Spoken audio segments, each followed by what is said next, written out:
मनुस्मृति आदि ग्रंथों में इतनी मिलावट हो गई कि लोग उसको जलाने लगे। तो ऋषि दयानंद की कृपा है कि दोबारा उन्होंने इन वैदिक ग्रंथों का उद्धार किया। अभी तक आर्य समाज और हम लोगों में समाज में ये बात को अभी तक भी इस बात की जागृति नहीं कर पाए। बहुत से लोग इस भ्रम में हैं कि ये जातिवाद जो है मनु महाराज ने फैलाया, और हमारे पतन का जो कारण था वो जातिवाद ही था, आपसी फूट थी। लेकिन महर्षि मनु की जो व्यवस्था है वो जातिवादी व्यवस्था नहीं है। वहां पर वर्ण व्यवस्था है, गुण कर्म स्वभाव के अनुसार है। ऋषि दयानंद सरस्वती ने इस चीज को हमें समझाया। पहले व्यक्ति थे जिन्होंने कहा कि यदि कोई शूद्र के यहाँ उत्पन्न होता है और विद्वान है तो ब्राह्मण को मानने में क्या आपत्ति है, और यही महर्षि मनु का मत है। गीता भी यही कहती है, जन्मना जायते शूद्रा कर्मणा द्विजोच्यते। एक महर्षि मनु की जो व्यवस्था थी वो कितनी उत्तम थी। ब्राह्मण, क्षत्रिय, वैश्य, शूद्र, एक पिता के 4 बेटे हैं। यदि कोई, अब देखिए समाज में जो 3 शत्रु हमेशा रहे हैं, अज्ञान, अन्याय और अभाव। सबसे बड़ा शत्रु यदि है समाज में तो वह है अज्ञान। अज्ञान से बड़ा दूसरा शत्रु नहीं है। अज्ञान के कारण ही अन्याय और अभाव बनते हैं। अज्ञान को दूर कौन कर सकता है? अज्ञान को दूर करने वाला है ब्राह्मण। जन्मना ब्राह्मण नहीं, जो विद्वान हो, वेदों का विद्वान हो। महर्षि मनु कहते हैं वेद का विद्वान एक बात को कह दे और हजारों मूर्ख जिस बात को कहे उसको नहीं मानना चाहिए। वेद का एक विद्वान जो कहे वो मान लेनी चाहिए, ऐसा भी कहा है। इसका अर्थ ये नहीं हुआ कि वो ब्राह्मणवाद के समर्थक थे, वो मानते ही उसको ब्राह्मण है जो वेद का विद्वान। तो एक पिता के यदि 4 बेटे हैं और पहला बेटा यदि अज्ञान को समाप्त कर सकता है तो वो कहते हैं उसको ब्राह्मण की उपाधि दी जा सकती है। दूसरा बेटा इस तरह का है जिसके रहते हुए समाज में कोई अन्याय नहीं हो सकता, उसको क्षत्रिय कहा जाता है। और तीसरा ऐसा है जिसके रहते हुए किसी तरह का अभाव नहीं हो, वो वैश्य कहा जाता है। और ऐसा नहीं है कि तीनों की योग्यताएं किसी में सब में हो। चौथा बेटा है उसी पिता का, ऐसा हो सकता है इन तीनों में से कोई काम नहीं जानता हो और उसकी भी समाज में आवश्यकता है, उसको शूद्र कहा जाता है। गोस्वामी तुलसीदास ने एक जगह लिखा है, एक पिता के विपुल कुमारा होय पृथक गुण शील आचारा, को पंडित को तापस गया था, को धनवंत सूर को दाता। तो वो पंडित जो है वो तो ब्राह्मण हो गया, और एक धनवान है वो वैश्य है, सूर है वो क्षत्रिय है। सब पर पिता प्रीतिसम होई।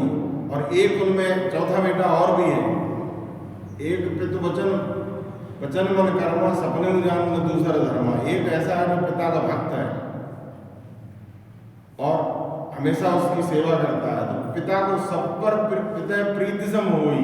वो कहते हैं पिताजी की जो प्यार है वो सबको मिलेगा, लेकिन उसको सबसे ज्यादा मिलेगा जो सेवा कर रहा है। तो वहां पर गोस्वामी तुलसीदास जी भी इस बात को कहना चाह रहे हैं क्या कि शूद्र की मात्रा सबसे अधिक है। वैसे समाज में ब्राह्मण की मात्रा सबसे अधिक क्यों मानी गई? केवल इसलिए कि अज्ञान यदि फैल जाएगा तो सर्वनाश। अज्ञान के कारण ही अन्याय हो रहा है, और अन्याय और अभाव दोनों अज्ञान के कारण होते हैं। ये तीनों योग्यताएं यदि किसी में नहीं है तो उसको शूद्र कहा। इसको वैसी दृष्टि से देखें, देखिए शरीर से जो काम करते हैं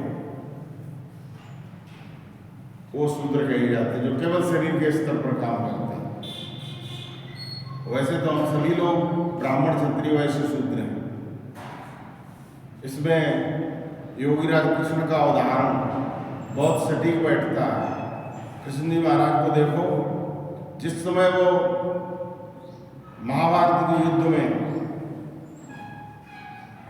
जब चक्र सुदर्शन उठाते हैं तो वहां पर वो क्षत्रिय का रूप ले लेते हैं, और जब वो गीता का उपदेश देते हैं वहां पर वो ब्राह्मण है,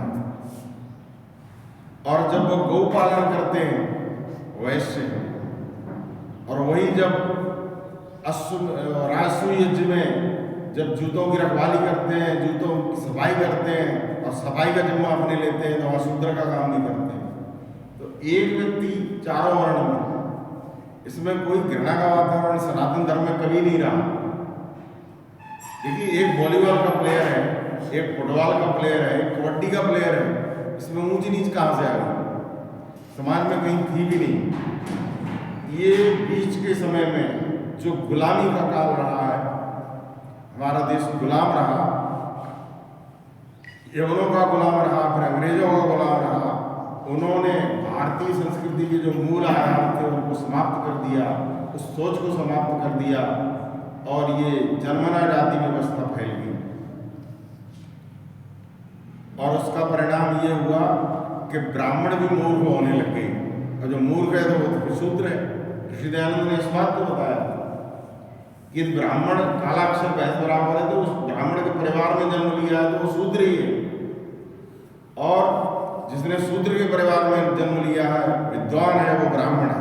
आज समाज ने ऐसे कई विद्वानों को ब्राह्मण की पदवी दी है, और ऋषि दयानंद ने तो ऐसे सत्यार्थ प्रकाश में कई उदाहरण दिए हैं जो अन्य वर्णों में उत्पन्न होकर के ब्राह्मण क्षत्रिय वैश्य कहलाए। तो महर्षि मनु की जो व्यवस्था थी प्राचीन काल, वो जन्म पर आधारित नहीं थी, कर्म पर आधारित थी। इससे समाज में उन्नति होती थी। ब्राह्मण को ये हमेशा डर होता था, यदि हम अपने कर्तव्य से नीचे गिर जाएंगे तो क्षत्रिय वैश्य और शूद्र में चले जाएंगे। क्षत्रियों को भी डर होता था कि यदि हमारा पतन होगा तो वैश्य और शूद्र को भी डर होता था कि हमारा और भी पतन हो सकता है और हम ऊंचे भी उठ सकते हैं। ऊंचे उठने के दरवाजे सबके लिए खुले हुए थे, ऋषि दयानंद ने वही दरवाजे खोले हैं। और इस वर्ण व्यवस्था को, जो वैदिक वर्ण व्यवस्था थी, आर्य समाज का दायित्व है इसको हम समाज में प्रचारित करें, प्रसारित करें, जिससे समाज में जो जातिवाद का जो भेदभाव है, जो समाज को तोड़ रहा है विघटन का, वो समाप्त हो।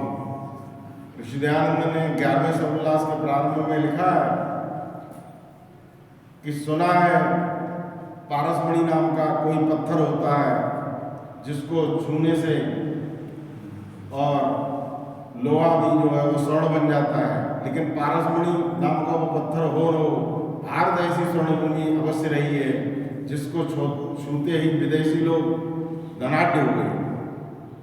लेकिन दुख इस बात का है कि हमारे देश में जो फूट का बीज महाभारत के युद्ध से हजारों वर्ष पहले पड़ा था, वो आज भी है। और ये ऋषि दयानंद कहते हैं कि पता नहीं हमारे देशवासियों का यह कब पीछा छोड़ेगा, वो आज भी नहीं छोड़ रहा।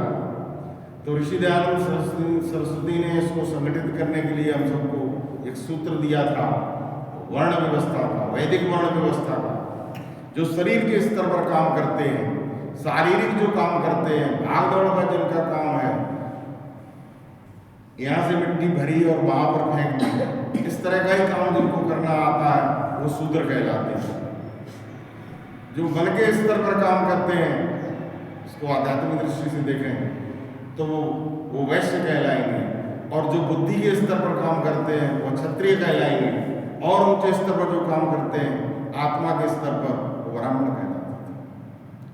और जो आत्मा के स्तर पर काम करते थे उनमें भी चारों गुण होते थे, वो राम आवश्यकता पड़ने पर क्षत्रिय, वैश्य और शूद्र का भी काम करते थे। जैसे योगीराज कृष्ण का उदाहरण है, महर्षि दयानंद सरस्वती का उदाहरण है। कई बार उनको, महर्षि दयानंद सरस्वती को कई बार इस तरह की उनके साथ घटनाएं हुई, लोग मारने के लिए आए, तो वहां पर उन्होंने क्षत्रिय रूप भी प्रदर्शित किया है। एक बार की घटना है कि वो सो रहे थे और सोते समय किसी ने किसी लठैत को भेज दिया कि जाओ स्वामी जी सो रहे हैं और इस समय उनके ऊपर लाठी से वार करो।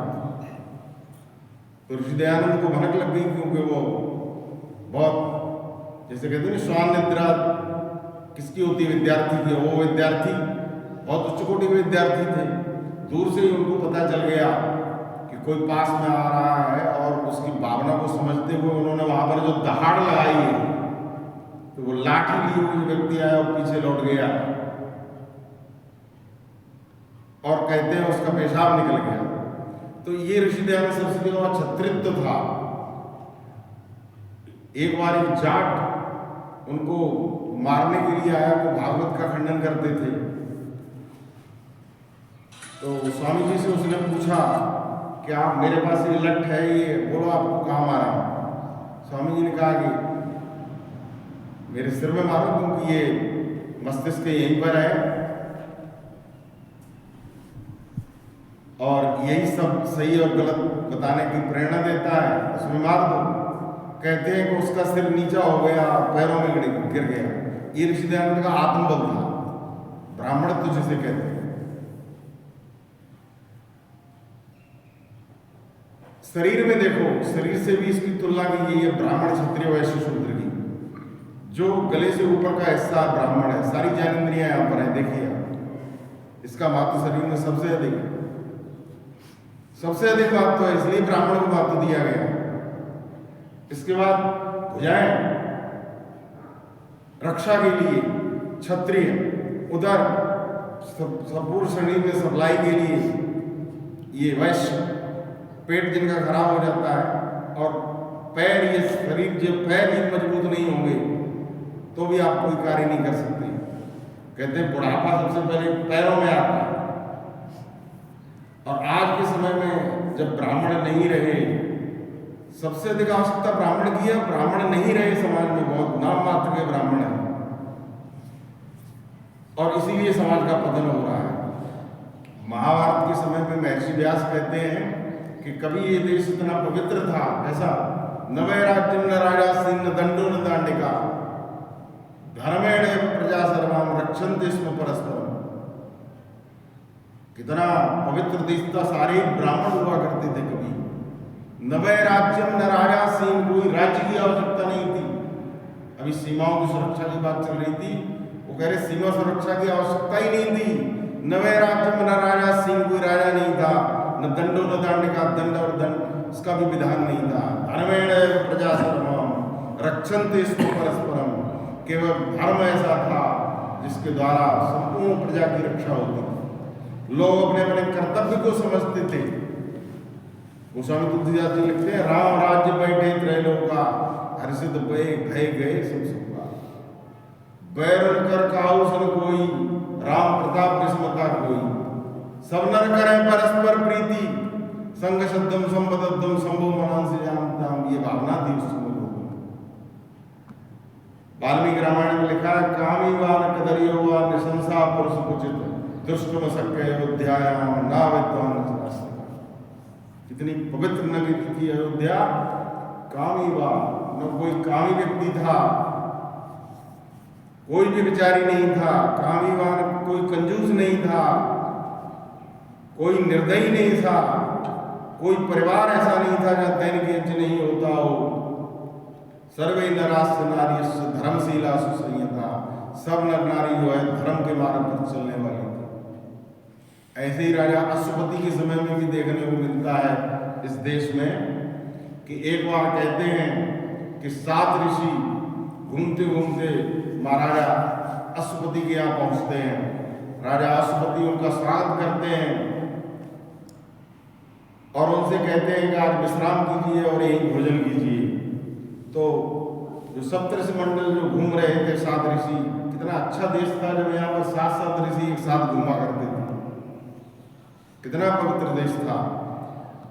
तो फिर वो ऋषि कहते हैं कि हम यहाँ भोजन नहीं, आपके यहाँ भोजन नहीं कर सकते, क्योंकि राजा का जो अन्न है उसका पता नहीं वो किस तरह का अन्न हो, कहीं गलत कमाई इसमें आ गई हो तो बुद्धि हमारी खराब हो। जैसा खावे अन्न वैसा हो जाए मन। ये बिल्कुल सही है। अन्न शुद्धि, सत्व शुद्धि। अन्न शुद्ध होता है तब हमारा मन, अंतःकरण शुद्ध होता है। इसलिए अन्न की शुद्धि पर सबसे अधिक बल दिया जाता था।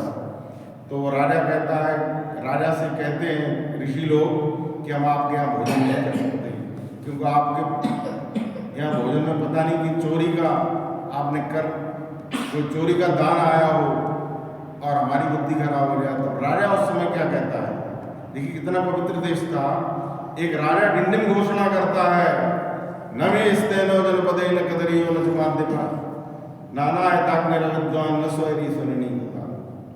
नमे स्तेनो जनपदे, मेरे पूरे जनपद में कोई भी चोर नहीं है। कितना पवित्र देश। नमे स्तेनो जनपदे न कदरियो, कोई कंजूस नहीं है, कोई नशीले पदार्थों का सेवन करने वाला नहीं है। नाना विद्वान, कोई परिवार ऐसा नहीं है जहाँ दैनिक यज्ञ नहीं होता हो। कोई भी व्यक्ति मूर्ख नहीं है, सारे विद्वान हैं, ब्राह्मण हैं, पंडित हैं। नाना विद्वान न स्वैरी स्वरणी कुता, कोई व्यभिचारी नहीं है तो व्यभिचारिणी का प्रश्न ही नहीं उठता। इतना पवित्र हमारा देश था। ऋषि दयानंद इसी तरह का देश बनाने आए थे। इसी तरह का देश बनाने के लिए उन्होंने आर्य समाज की स्थापना की थी। आर्य समाज के नियम कितने सार्वभौमिक हैं। आज तक दुनिया का कोई व्यक्ति इन नियमों को काट नहीं पाया है। बड़े बड़े विद्वान बैठे हैं, किसी ने किसी नियम पर कभी कोई आपत्ति नहीं लगा पाई। ये बात अलग है कि उनको नियम, पहले 3 नियम दार्शनिक होने के कारण समझ में नहीं आए। अभी तक बहुत से लोग ऐसे हैं जो पहले 3 नियमों को नहीं समझ पाए। कई बार दत्तात्रेय बावले इस बात को कहा करते थे कि आर्य समाज के जो पहले 3 नियम हैं वो विवादास्पद हैं, इसलिए क्योंकि लोग समझ नहीं पाए। और वो ये भी कहा करते थे साथ में कि अंतिम 7 नियम अत्यंत निर्विवाद है। तो अंतिम 7 नियम हैं जो चौथे नियम से लेकर और 10वें नियम तक अत्यंत निर्विवाद। मतलब 70% आर्य समाज की मान्यताओं को दुनिया मान रही है और पहले 3 नियमों को हमें मनवाना है। तो पहला नियम क्या कहता है, सब सत्य विद्या और जो पदार्थ विद्या से जाने जाते हैं सबका आदिमूल परमेश्वर है। इसकी विस्तृत व्याख्या का अभी समय नहीं है, पर मैं ये संकेत करना चाहता हूँ ऋषि दयानंद सरस्वती को लोगों ने नास्तिक मान लिया, लेकिन वो ऋषि क्या कहता है, सबका आदिमूल परमेश्वर है। इतना बड़ा दूसरा आस्तिक नहीं मिलेगा जो कहता है सबका आदिमूल परमेश्वर। और दूसरे नियम में उस ईश्वर के गुण बता करके कहते हैं उसी की उपासना करनी योग्य है। उपासना किसी उस परमपिता परमात्मा की, और वो स्वयं किया करते थे। फरुखाबाद के अंदर उनको 18 घंटे की समाधि लगाए हुए देखा गया है। उदयपुर की घटना है, और उनको भक्त ने उनको 24 घंटे तक एक ही आसन पर बैठे हुए देखा है। क्या हम ऐसा कर सकते हैं? बिना हिले डुले एक व्यक्ति एक आसन पर 24 घंटे बैठा रहे और उस व्यक्ति को लोगों ने पहचाना नहीं, लोगों ने नास्तिक कह दिया उसको।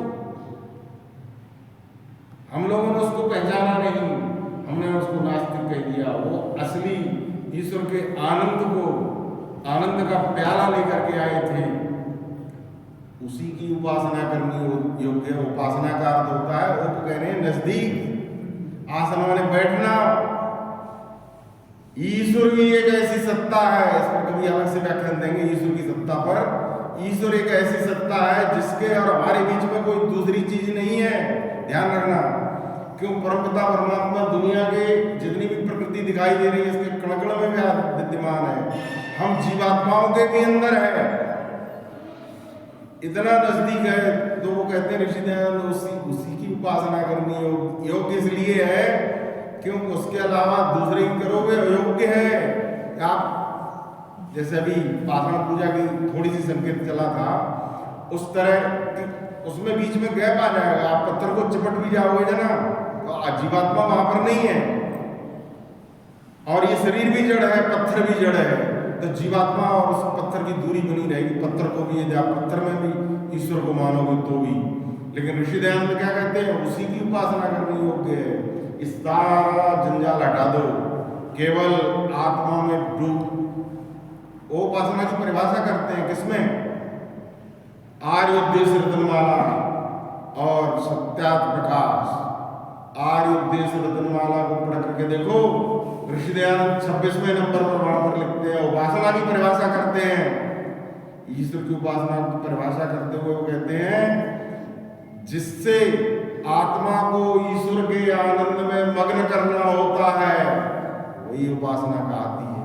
आत्मा को ईश्वर के आनंद में मग्न करना होता है, इसके लिए पूरी योग पद्धति है। और इसके बाद दूसरी बात जो कहते हैं उपासना की परिभाषा एक सत्यार्थ प्रकाश के अंदर भी दी हुई है, 50वें नंबर पर, संभवतः 50वें नंबर पर दी हुई है। वो वहां पर उपासना को परिभाषित करते हुए कहते हैं उपासना करती पूजा नहीं है।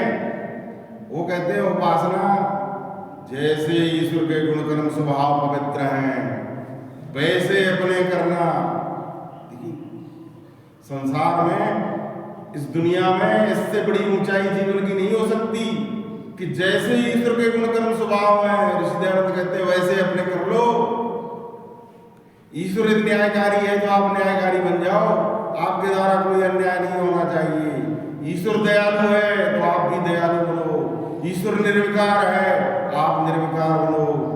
ईश्वर के जो गुण आर्य समाज के दूसरे नियम में ऋषि दयानंद ने बताए हैं उनमें 5 गुण ऐसे हैं जिनको हम जीवात्मा धारण कर सकते हैं। बाकी गुण तो ईश्वर के ही हैं, वो हम धारण नहीं कर पाएंगे। तो कहते हैं उन 5 गुणों को धारण करो। उपासना की परिभाषा करते हुए कहते हैं जैसे ईश्वर के गुणकर्म स्वभाव पवित्र है वैसे अपने करना, और इसका साक्षात्कार योगाभ्यास से साक्षात करना, अर्थात ईश्वर में हम व्याप्य और ईश्वर सर्वव्यापक, इसका साक्षात्कार योगाभ्यास से साक्षात करना उपासना कहलाती है। और इसका परिणाम क्या है? वो कहते हैं इसका फल ज्ञान की उन्नति आदि है। ये ऋषि दयानंद के शब्द हैं। आज हम लोग वेदवासी क्यों नहीं कर सकते? क्योंकि हम उपासना में कभी बैठे नहीं। ऋषि दयानंद उपासना में बैठा करते थे, घंटों समाधि लिया करते थे। तो वेद के जो मंत्र परमात्मा ने जो संकेत किए हैं उनके असली अर्थ क्या हो सकते हैं वो ऋषि उन अर्थों को बताया करता था। इसलिए वो कहते हैं उसी की उपासना करनी योग्य है और किसी की उपासना हो ही नहीं सकती। तो आइए इस गणतंत्र दिवस पर हम सब लोग अच्छे गुणों को धारण करते हुए और इस गणतंत्र को गुणतंत्र बनाएं, गुणवान बने, आर्य समाज में गुणवान लोग आए। तो जो आर्य समाज में आज कई जगह झगड़े वगैरह चलते रहते हैं वो भी धीरे धीरे दूर होंगे और आर्य समाज उदय से ही देश उदय होकर के विश्व उदय होगा। इसी के साथ मैं अपनी वाणी को